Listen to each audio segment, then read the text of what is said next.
It's finally Friday, which means it's time for a comic conversation. Guys, I'm Mike Spider Slayer. Welcome back to Comic Book Corner 2.0. If you love daily comic book content, you like me helping you make decisions on what comic books to buy, and you haven't hit that subscribe button yet, what are you waiting for? Go ahead and do so now. So today's comic conversation goes like this. Whether you're a noob or a veteran, have you guys ever felt overwhelmed walking into a comic shop? When you walk in there, do the walls feel like they're closing in? Do you walk in and you see back issues for days and you don't know where to begin? Are there boxes and boxes on top of other short boxes and you're like, crap, where am I going to get my back issues when I have to move all this stuff, right? We've all been there, so including myself. Now, a lot of you guys go, Mike, you've been collecting comics for years. When was the last time you went to a new comic shop? Well, my daughter does do competitive dance, and from the months of, I would say, February all the way to June, we do a lot of traveling within Central Florida, Georgia, South Carolina, North Carolina, and I like to go to different shops and check them out. And of course, there's other shops that are better than other shops, and you can feel overwhelmed when you're first walking in there where you're like, where do I begin? They're all priced or they're not priced. So this is kind of like a guide video, whether you're a new collector or reader or a veteran, to take the necessary steps that hopefully you don't feel overwhelmed walking in to the next comic shop that you go into. I want to hear some comic shop nightmares that you've been a part of, right? That has made your comic shop experience horrible and you would never go back to that comic shop. But here's what you need to know. So first things first, what I like to do when I'm traveling and I'm looking for different types of comic shops during the downtime of dance competitions, the first thing I do is go on to like maps and I research what comic shops are in my area.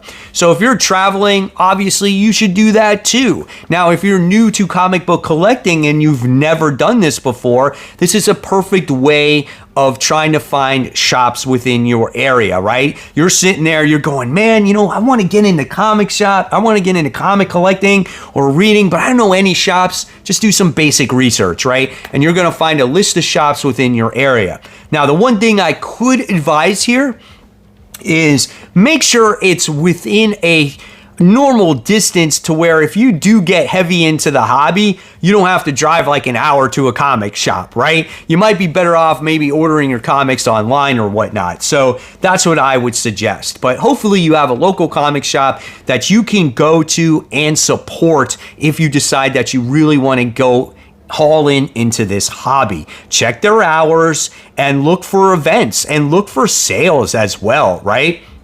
Now, what do you want to collect, right? Whether you're a new collector or old collectors, we like to change. Whether it's CGC comics, right? Whether it's back issues, whether it's just old comics, new comics to read that are weekly releases. Like, we like to change our styles, or we like to do it, you know, all of it, right? For me, I like to dabble in a little bit of everything. But if you're that new collector, you know, the one thing that you might want to check out is maybe the new floppies on the stand. And what are floppies? They're single issues that are released monthly or bi-monthly, telling a continuous story each particular time it comes out, right? So that could be something that you might want to check out.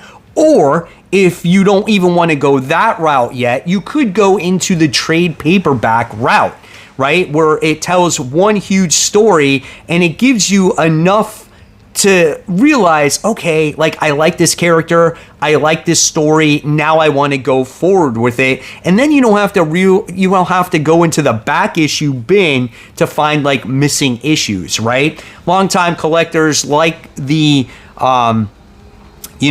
back issue collecting of getting an entire run or an entire story, and some people are just like, I don't want to do that, I just want to read the trade paperback. But if you're a new collector and you want a full story to get yourself into something, try out a trade paperback. And sometimes they tend to be, or in most cases, they tend to be less expensive.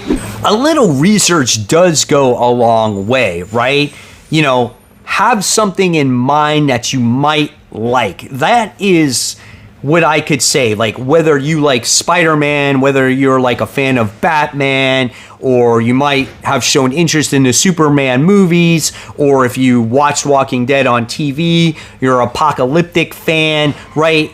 Find out what you truly like, and then if there's a comic book that's on the stands that you know that relates to that, then you might want to pick up that story. As time goes along, as you become more serious, you may not only like a particular genre, or you could like a particular character, but you could find yourself liking a particular writer, an artist, and then that's going to help you make a decision on a comic to buy as well. So those things go hand in hand with each other there.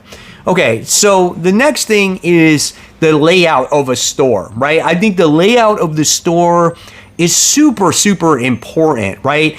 I love the way my comic shop is personally. I go to Comic Central, and that store is not overwhelming. It's super small. It's not super small. It's just a big enough size to where it has all your new releases, right? And your new releases are comics that come out each week, and there's a shelf that is labeled new release, right? Pretty self-explanatory. So if there's something that you want to jump on for the first time with a new #1 on it, you might want to check that out, right? And then my shop has a back issue area where there's tables of short boxes and long boxes. What these boxes are back issues, right? Issues that came out in the past, whether it's a few months ago, a few years ago, or many, many decades ago. You're gonna find these big time issues in these boxes. And they should be, most shops do this, I would think, price as marked. Some shops don't do this, and then you got to bring it to the actual sales floor, and they'll sit there and look it up and be like, okay, well, this is what it's worth. I don't like that. I like when a shop actually prices it for you so you know what you're actually getting. I think it's a little shady when you bring a back issue to the front desk and then they sit there and they do a lookup on eBay or something. So that's just me. But whether you're a new release guy or you want to collect back issues, that's up to you. And then obviously there's going to be, I would think these days, for comic shops to survive, there's going to be like a type of bookshelf section where there's omnibuses, right? And omnibuses are a whole entire run of a particular series. There's going to be your trade paperbacks like I talked about earlier. There's going to be manga. So if there's maybe some manga that you're into that you might want to check out, there's going to be something like that as well. And there could be like a little toy section where there's all these different toys, maybe Pokemon cards and something like that. So now you're familiar with the comic shop, right? There's another thing called a pull list. And say you find yourself getting into a couple of titles. Well, the one thing that you might want to ask the comic shop person, and this is going to go into the next thing soon, is you want to ask them if there is a pull list system, right? Most comic shops, what they'll do is you will ask them, hey, do you guys have a pull list where you can pull this particular title for me each month? And most cases, comic shops will say yes, right? And some actually could offer a discount. They'll say, hey, if you create a pull list for me, I'll offer you a 10% discount off of a particular comic shop. Veterans out there, I want to know, does your shop do this? And what that does is, again, each month, they'll pull, say, a Spider-Man, they'll pull a Batman, they'll pull a Transformers, and they'll put it in there. So when you go to the shop, they'll hand you your pull list each week that you go there or each month that you go there. Now, little tip, you want to make sure that you honor that pull list and you pick up those books, because what's going to happen is you're going to be responsible for those books and they're going to pile and pile up. So stay with that pull list. Otherwise, they'll kick you out of that program. Okay. Now, if you're a newer collector, right, or reader, make sure you pick up some bags and boards. Bags and boards, you know, at my shop tend to be like 25, 35 cents a piece. They protect your comic books so they don't get ruined. That's if you care about your comic books being protected. Don't forget, also, you might see there's 20 different versions of a particular comic book. So for instance, you have this version of The Incredible Hulk, The Infernal Hulk, issue 1. This just came out this past week. There's probably about 10 different covers of this. There's not different stories. It's just a different cover. And people just love to collect the different style of covers or the art that's on the cover. Some of them are ratio variants where it's a 1 in 25, 1 in 50, 1 in 100. They could be worth more money in the future if that matters to you. But hey, it is what it is. Collect what you like, right? Now, don't forget about the staff. I did mention this earlier.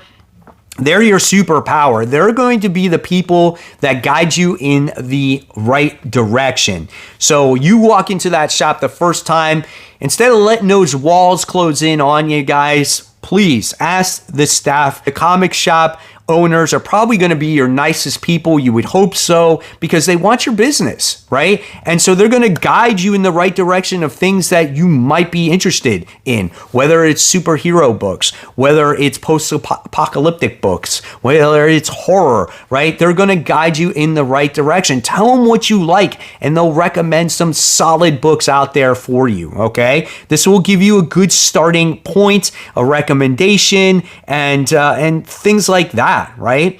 And so again, don't be surprised though if books cost $3, $4, $5. If you're not knowing this going into your comic shop, I'm letting you know now. Comic books are expensive. $3, $4, $5. Budget accordingly. If you have a budget of $20 a week, $30 a week, try to stick with that budget.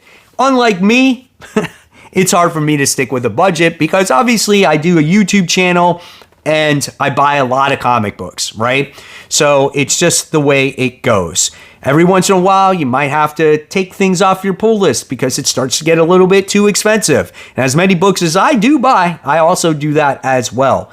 But don't forget, guys, consider a pull list so you can keep track of books that you have on that list. And make sure you're friendly to the comic shop people and enjoy the hobby. Like, that is the important thing. If you start reading comics, right, and you find it's a chore, then just drop the title or drop the hobby altogether. So whether you are a collector, a reader, and you're looking to get into the hobby, don't let the comic shop overwhelm you.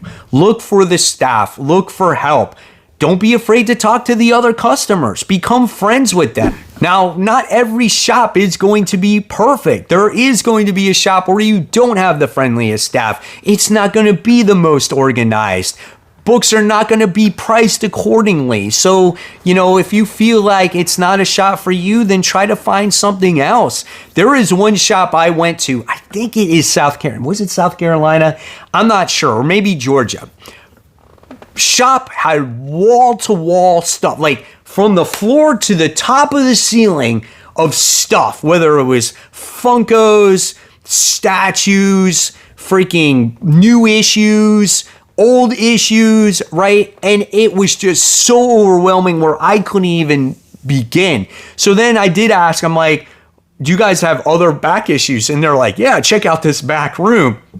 And there is this back room that's the size of my garage that had racks and racks and racks of back issues.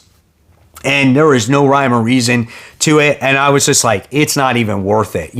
There can be shops that are like that, right?